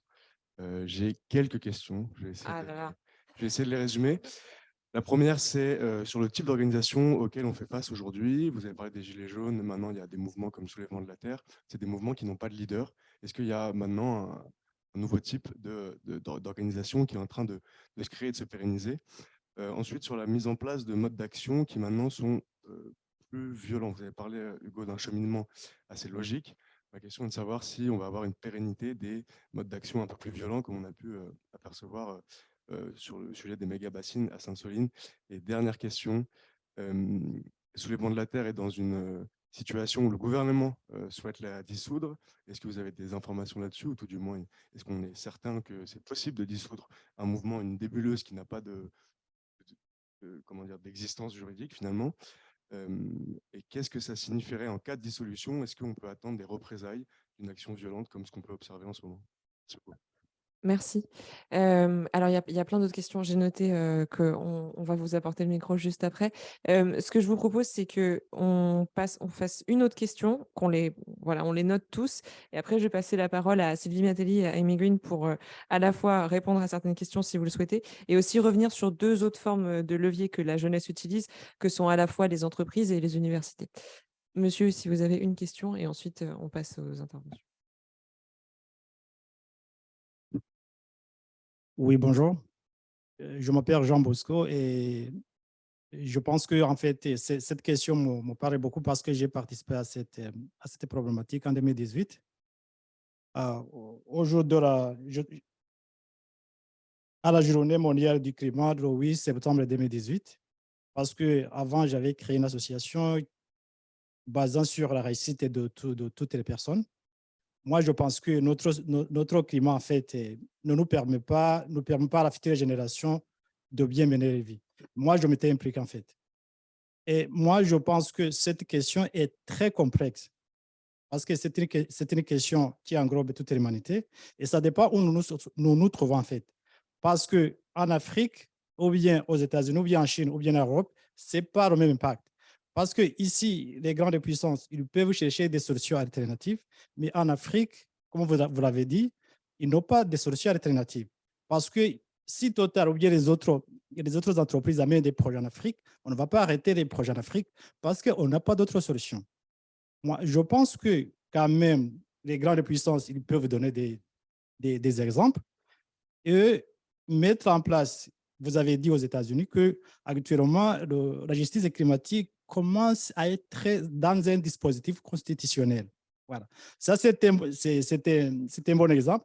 Moi aussi, j'estime bien qu'ici en Europe, on devrait mettre ce dispositif dans cette règle, des actions, des mesures comme dans un dispositif constitutionnel pour devenir contraignant. Parce que si ça ne devient pas contraignant, parce qu'il y a des entreprises qui ont des intérêts, il y a des questions géopolitiques et économiques, il y a aussi la société civile pour la protection de notre vie. Voilà. En fait, Merci il faut beaucoup. concilier il faut concilier tous ces éléments. En fait. Et moi, j'ai une association qui s'appelle En même avenir. Merci Merci, beaucoup. Président. On a pris note de votre question, donc, et à la fois qui traite beaucoup de sujets de ce soir, donc la justice climatique, mais aussi le rôle des entreprises, ce qui est une transition parfaite vers votre intervention, Sylvie. Donc, le lien entre l'engagement des jeunes, le monde de l'entreprise et les modes d'action, et aussi finalement peut-être répondre ou aborder la question que monsieur a abordée sur le cadre contraignant versus le changement de système finalement. Merci Julia. Alors, comme Hugo le faisait remarquer, je suis plus tout à fait jeune, donc je ne vais pas parler côté jeune. Non, mais c'est très bien vu et j'assume. On ne peut pas être jeune toute sa vie, hein, vous savez. Donc, je vais plutôt parler de ce que je vois, moi, côté entreprise, puisqu'on travaille beaucoup à l'IRIS sur la question de la responsabilité des entreprises. Et il n'a pas échappé, en fait, hein, aux entreprises que les jeunes sont de plus en plus exigeants et considèrent qu'il est normal que les entreprises ne soient pas juste là pour offrir des produits à des consommateurs ou des fournitures à des entreprises, mais que l'entreprise a une responsabilité et doit s'engager. La difficulté peut-être qui est rencontrée, alors il y a plusieurs difficultés. La difficulté, ça rejoint ce que vous disiez sur le leadership et finalement la capacité de cette jeunesse à se fédérer, parce qu'au fond, les sujets qui mobilisent les jeunes générations sont divers et variés. Et on le comprend quand on regarde ce qu'ont vécu ces jeunes générations sur les 20 dernières années, les crises géopolitiques, et je pense aux attentats du 11 septembre, mais pas que, les différentes guerres, etc. La crise de 2008, hier, en préparant cette intervention, je trouvais un chiffre assez intéressant. Aux États-Unis, les revenus des ultra-riches, de ce qu'on appelle les ultra-riches, c'est-à-dire les 1% les plus fortunés des Américains, ont été multipliés par 6 depuis 2008, quand la dette étudiante dans ce pays dépasse les 1500 milliards de dollars. On comprend qu'il y ait des choses qui puissent choquer. Toujours aux États-Unis, ce sont aussi les fusillades et la violence qui mobilisent les jeunes générations. En Europe, on a d'autres mobilisations. Donc, c'est clair que ce sont beaucoup de sujets qui sont portés par ces jeunes générations qui demandent aux entreprises de s'engager. Et l'engagement n'est pas toujours évident pour les entreprises parce que c'est extrêmement divers. Il y a énormément de sujets. Je crois que ce qu'il faut bien comprendre côté entreprise, entreprises, quand elles regardent ces jeunes générations, c'est que ces jeunes générations, c'est à la fois des consommateurs et des consommateurs de demain, et c'est à la fois leurs salariés également. Et en fait, ces mobilisations des jeunes, aussi diverses et variées soient-elles, questionnent véritablement l'entreprise à la fois sur ses marchés et sur les produits et sur ce qu'elle produit, et à la fois sur comment elles embauchent et comment demain elles assurent leur pérennité. Et c'est peut-être en ça qu'il y a le lien avec le système, en fait. Et ces consommateurs, en fait, plus engagés, mais aussi plus connectés, mieux informés, plus sensibles à un certain nombre de sujets, et plus porteur d'influence, en fait. C'est qu'au-delà de ce que représentent ces jeunes, il y a aussi une capacité d'influence qui est assez nouvelle, en fait, hein, qui n'existait pas. Avec, moi, je me questionnais sur le risque que les entreprises qui ont bien compris les attentes de ces jeunes consommateurs et qui savent bien gérer, hein, les attentes, rentrent aussi plus facilement dans du greenwashing que dans de l'action réelle. Donc ça, c'est un vrai sujet. Comment, à quel point, et j'ai pas de réponse, hein, à quel point ces jeunes sont-ils suffisamment bien informés pour, à un moment donné, porter de véritables engagements des entreprises sur leur marché? C'est une question. Alors, côté salarié, la problématique, elle a plusieurs entrées. Il y a bien évidemment un certain nombre de secteurs d'activité, d'entreprises qui ont beaucoup de mal à recruter aujourd'hui.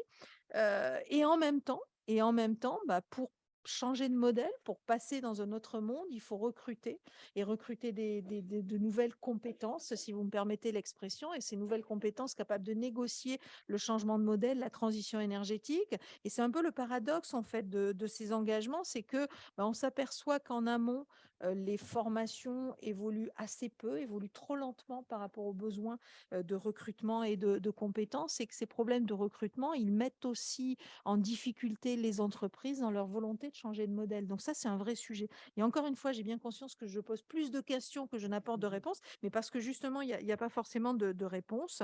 Et c'est peut-être toute la limite, je me disais en réfléchissant à ce sujet hier, c'est peut-être toute la limite du militantisme. Et vous l'avez dit, Hugo, donc je me permets de rebondir sur ce que vous avez dit, c'est que le sujet, c'est aussi d'agir. Et pas seulement de militer ou de lutter et de se positionner, c'est aussi d'agir.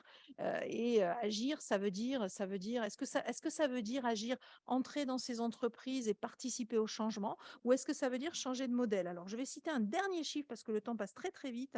Une étude réalisée aux États-Unis en 2021 expliquait que 42% des jeunes Américains avaient aujourd'hui une opinion favorable du système capitaliste. À peine 42%, c'était 58% en 2019, donc on voit que ça baisse très très rapidement. Et 50% ont une opinion défavorable du système capitaliste. Et alors, ça ne concerne absolument pas uniquement les jeunes sympathisants démocrates, puisque chez les jeunes républicains, ils étaient 81% en 2019 à avoir une opinion favorable du système capitaliste. Ils ne sont aujourd'hui que 66%. Donc, ils sont encore majoritaires à vouloir poursuivre avec ce modèle-là, mais on voit que les chiffres bougent, les tendances bougent encore plus vite côté républicain. Donc, c'est très intéressant. Et côté français, une étude menée par Arte et France Culture estimait que 80%, 79% exactement, de la part des 25-39 ans prêts à gagner moins pour un travail plus respectueux de leurs valeurs. Et pourtant, je ferai le parallèle avec la grande démission où j'ai cherché désespérément des personnes qui démissionnaient parce qu'ils voulaient sortir du système. Et en fait, on a massivement démissionné aux États-Unis parce qu'on voulait gagner plus. Donc, il y a quelques contradictions là-dedans. Et donc, sur cette étude de Arte et France Culture, 38% des jeunes citaient l'agriculture comme un métier utile à la société. Je trouvais ça aussi très intéressant parce qu'ayant travaillé à plusieurs reprises sur les questions agricoles, ça n'a pas toujours été perçu comme ça par les jeunes générations. Les soignants venaient juste après, les profs ensuite, et pour le coup, les derniers de la liste, c'était les financiers et les militaires. Donc, en pleine guerre en Ukraine, je me permets de le souligner. C'est vrai que ce mouvement de bifurcation, de bifurquer, il a été marquant pour de nombreuses entreprises. Donc il a aussi permis, par le biais du salariat, ou en tout cas de l'emploi plutôt que la consommation, de faire passer un message, qui a été très fort, et le fait que ce soit des étudiants de grandes écoles qui aient été visibles à un moment donné sur cette, thématique, elle porte aussi cette question, d'une part, de quel poids on a quand on est étudiant.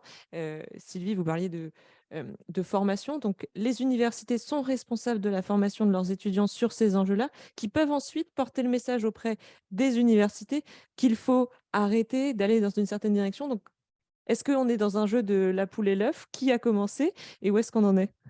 Oui, et effectivement, j'étais très intéressée par ces chiffres parce que, en fait, le sujet du climat ou de l'action climatique aux États-Unis n'est pas forcément partisane auprès de la jeunesse.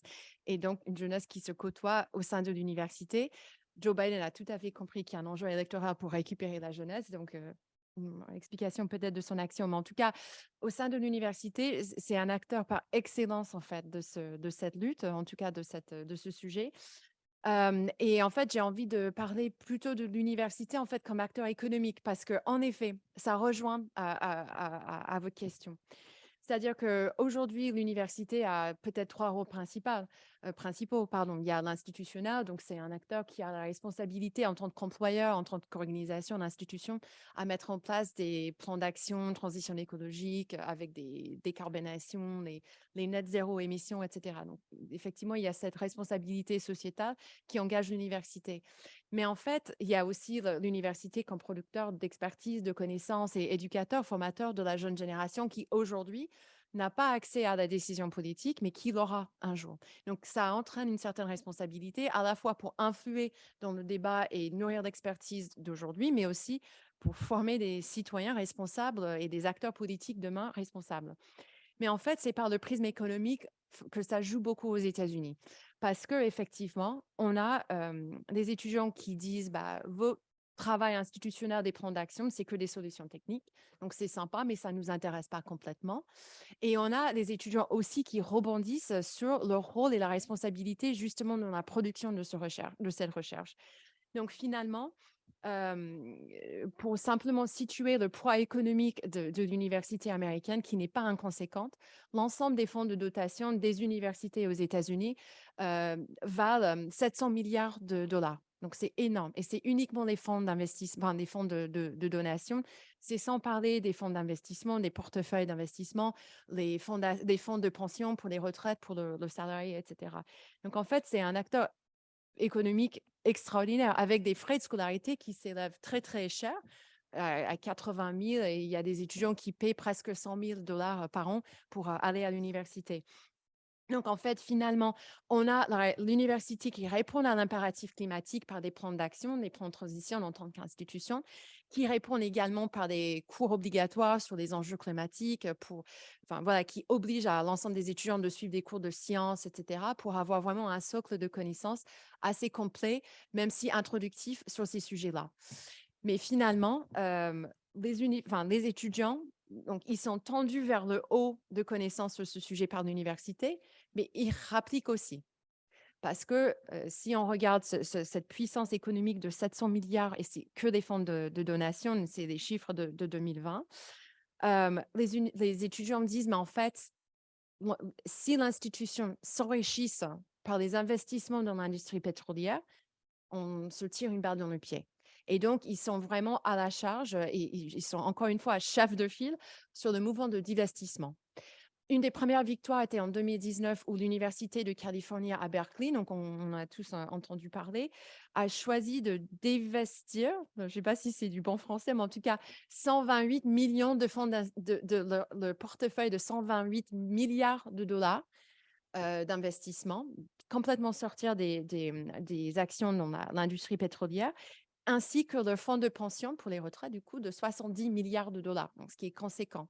Une autre victoire, c'était Harvard en 2021, qui s'est engagé à retirer son fonds de donation de 53 milliards de dollars de toute action liée à l'industrie pétrolière. Donc, c'est là où on voit que les étudiants, notamment, gagnent des victoires et conséquentes dans cette lutte-là. La MIT, qu'on connaît aussi par son excellence, a sorti une ambitieuse initiative d'être à zéro émission en 2026. Mais là encore, les étudiants, ils avaient dit, mais à quoi ça sert un plan de transition si, en fait, on est en train de s'enrichir justement sur la catastrophe environnementale. Donc, il y a une pression assez forte qui émane de la part des étudiants vis-à-vis de l'université en tant qu'acteur. Mais ça pique également à la recherche. Pourquoi? Parce que la donation de la philanthropie envers l'université aux États-Unis est cruciale. C'est une manière de financer de la recherche, etc. Et il y a des études qui démontrent que le financeur de cette recherche peut avoir un impact justement sur le produit de cette recherche. Et les étudiants s'en rendent compte.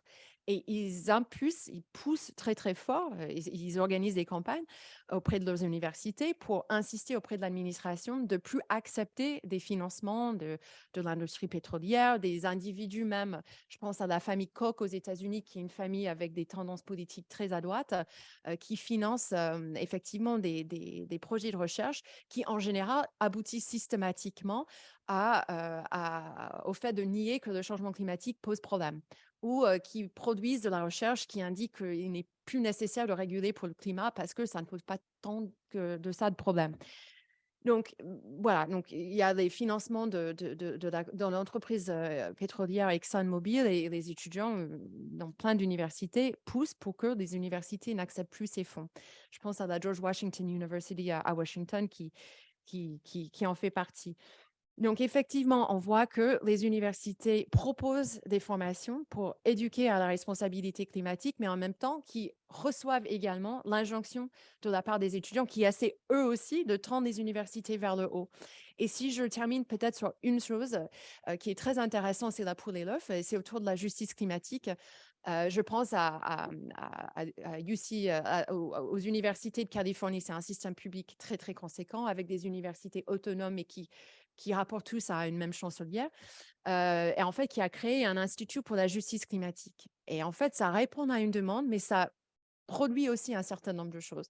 Pourquoi? Parce que cette université, et c'est pas de ça, considère il ne suffit pas de penser à des solutions techniques pour arriver à zéro émission. Il faut interroger l'ensemble du système. Et on voit effectivement que là, l'université propose ce prisme d'analyse du sujet, mais en même temps, ils encouragent également l'engagement des étudiants et qui fait remonter la pression sur d'autres institutions. Donc, effectivement, l'université, c'est un terrain d'expérimentation. Et je ne dis pas ça pour minimiser, mais extrêmement sophistiqué de la part de la jeunesse qui prend cet espace d'engagement pour se faire entendre de façon massive. Hugo, alors une réaction et aussi j'en profite pour reposer les questions qui ont été posées sur le leadership, éventuellement la brutalité et le fait qu'il n'y ait pas de solution alternative parfois. Ça fait beaucoup de questions, mais peut-être rapidement. Alors rapidement, je vais juste déjà repartir de là et dire en effet un terrain d'expérimentation, l'université, quand on est étudiant, on a le temps de s'engager. On a le temps de, à côté des cours, de passer beaucoup de temps à faire ce qui nous plaît et du coup à s'engager. Bon, il y a une caricature en école de commerce, on s'engage au BDE pour organiser des teufs. Il y en a d'autres qui s'engagent autrement. Mais, et puis aussi là-dessus, sur les fonds de dotation, en effet, il y a eu énormément, notamment aux États-Unis, de fonds de dotation qui ont désinvesti. En entendant cette nouvelle, j'ai envie de dire activism works. Parce que, en fait, tout ça, c'est aussi grâce à un mouvement de désinvestissement global, hein, qui a fait pression dans les universités, mais aussi dans les instances religieuses. Parce que l'Église et toutes les églises et toutes les religions ont aussi, gèrent beaucoup d'argent. Et il y a eu un grand mouvement de désinvestissement dans les différentes communautés religieuses. Et c'est comme ça aussi que 350.org s'est construit. La plus grande campagne de 350 jusqu'ici, c'est le mouvement des investissements. Et ensuite, sur les jeunes, la jeunesse, l'engagement, là-dessus, j'ai aussi envie de dire et de rappeler que la génération climat, c'est une histoire. Elle n'existe pas, la génération climat. Aujourd'hui, moi, tous les gens qu'on voit qui s'engagent sur ce sujet-là, on est, en tout cas pour 95%, des jeunes personnes ultra privilégiées d'avoir le temps, l'opportunité de s'engager. Et j'ai envie de le rappeler parce que il y a encore des études, des enquêtes d'opinion qui montrent qu'il y a énormément de jeunes qui s'en fichent aujourd'hui de la question du climat et de l'environnement. Et il ne faut pas mettre tout le monde dans le même panier. Et j'ai envie aussi d'apporter à ça sur l'engagement possible à l'université, qu'en fait, ce n'est pas possible pour tout le monde, hein.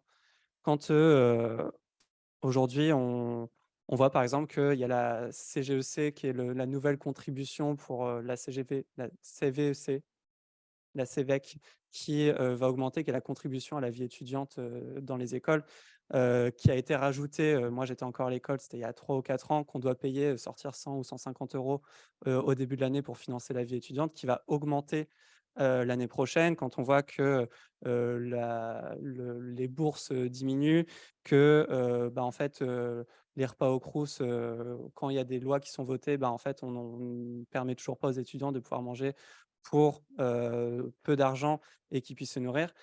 Quand on voit les files d'étudiants dans les banques alimentaires qui n'arrivent pas à se nourrir, d'autant plus depuis le Covid, parce qu'il n'y avait plus le job étudiant, etc. Et en fait, oui, il y a des jeunes qui peuvent s'engager, mais il y en a beaucoup d'autres qui n'ont pas du tout l'opportunité d'y penser, de réfléchir. Et il y a même des gens qui n'ont pas l'opportunité, qui n'ont pas l'occasion de s'engager et qui pourtant le veulent, hein. Et qui, parfois, moi, je reçois des messages sur Twitter ou sur Instagram de gens qui disent: «Oui, Hugo, j'ai envie de m'engager, mais ma situation fait que je ne sais pas comment faire, comment je peux agir, comment je peux quand même me sentir utile?» parce qu'il y a quand même une éco-anxiété chez beaucoup de personnes, à ce sujet-là, qui fait que l'inaction, en fait, n'est pas une bonne chose, hein. Et de manière très, en fait, au niveau de la santé des personnes, ne pas agir, ça peut créer des problèmes de santé et des problèmes psychologiques chez beaucoup de jeunes aussi. Et ensuite une fois quand on a de la chance pour s'engager, il y a plein de manières de le faire aussi à l'université. Moi, j'en ai noté plusieurs, sur le changement des formations, mais aussi sur le contenu des formations. Et ça a été dit aux États-Unis, qui vient former déjà les intervenants. Moi, je sais que j'ai été formé par, j'ai un diplôme en énergie, je suis ingénieur en énergie, j'ai été formé par des gens qui venaient de chez Total, hein. C'est pas du tout la même chose que si c'est des gens qui viennent de chez EDF ou des gens qui viennent de chez Engie ou d'une boîte d'ENR, d'énergie renouvelable autre. Et donc forcément, ça a de l'impact. Et on a vu la mobilisation des étudiants de Polytechnique quand il y a un centre de recherche piloté par Total qui devait se mettre sur le plateau de Saclay, et l'opposition énorme, hein, de ces étudiants pour que ça n'ait pas lieu. Parce qu'en effet, l'influence de Total, mais là on parle des énergies, mais ça peut être Bayer Monsanto dans l'agriculture, ça peut être du tabac dans les industries, dans la recherche en santé, etc. En fait, tous ces lobbies sont aussi dans les espaces où on fait de la recherche et ont un impact sur ce qui en ressort, et notamment sur la manière dont les étudiants apprennent les choses. Et, et derrière, sur les personnes qui ont la chance ensuite de pouvoir décider de ce qu'elles font comme travail, hein, en fait, il y a plein d'axes différents, que ce soit, et notamment, je vais citer les gens que je connais dans l'administration, en politique ou même dans les entreprises, qui cherchent quand même des moyens, et il y en a qui y vont et qui essayent tant bien que mal. Mais ce que je trouve intéressant et que j'ai entendu il n'y a pas longtemps, parce que j'ai un peu travaillé sur la réduction du temps de travail, et je pense que ça va dans la recherche de sens sur le climat, mais aussi sur la vie qu'on a envie de mener et quel sens on a envie de donner à notre vie. Et c'est pas sur les jeunes, mais c'est sur la population de manière générale, où c'est la première fois que dans un sondage, les personnes préféraient avoir plus de temps pour elles que plus d'argent. C'est-à-dire qu'on préfère aujourd'hui, dans la moyenne des Français, si on vous propose de gagner plus d'argent ou d'avoir plus de temps pour vous, et ben la plupart des Français choisiront d'avoir plus de temps perso. Et je pense que ça, c'est quand même une évolution de la société de manière globale, dans laquelle la question climatique s'inscrit, qui est quand même ultra intéressante aussi, où on se dit, est-ce qu'on a besoin de toujours plus, ou est-ce qu'on ne peut pas à un moment se contenter de ce qu'on a et essayer de vivre un peu plus qualitativement. Voilà, c'était juste sur la partie étudiants, et comme tu m'as demandé sur les leaders, hein, sur les questions de tout à l'heure. La question du leadership, pour moi, elle se pose à 2 occasions. Elle se pose sur qui prend les décisions, et elle se pose aussi sur quelle histoire on raconte. Je pense que dans les médias et sur les réseaux sociaux, la question du leadership, elle se pose de savoir c'est quoi l'histoire qu'on a envie de raconter, comment on raconte une histoire. Et là, en fait, en fonction des opportunités, par exemple, Fridays for Future, les grèves pour le climat, il y avait un leader, c'était Greta. C'était son impulsion qui disait à quel moment serait la prochaine grève mondiale, etc. Mais il y a aussi des organisations, et tu as cité les soulèvements de la Terre, où c'est beaucoup moins clair. Et parce qu'il y a aussi, et notamment nous, on essaye, en tout cas dans les orgas jeunes auxquels j'ai participé, avec 350 et tous les groupes dans lesquels on se mobilise, de faire de plus en plus appel à des nouvelles manières de faire, l'intelligence collective, la gouvernance partagée.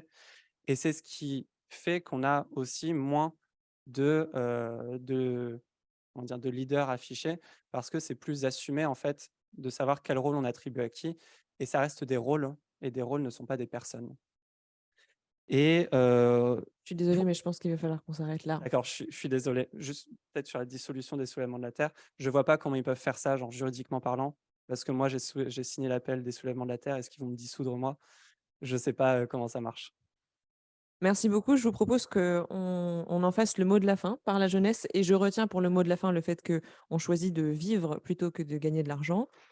Ou en tout cas d'avoir plus de temps, et peut-être que le Covid aura aussi eu cet effet-là, c'est-à-dire de réaliser que le temps a une valeur aussi forte que celle que l'argent peut avoir.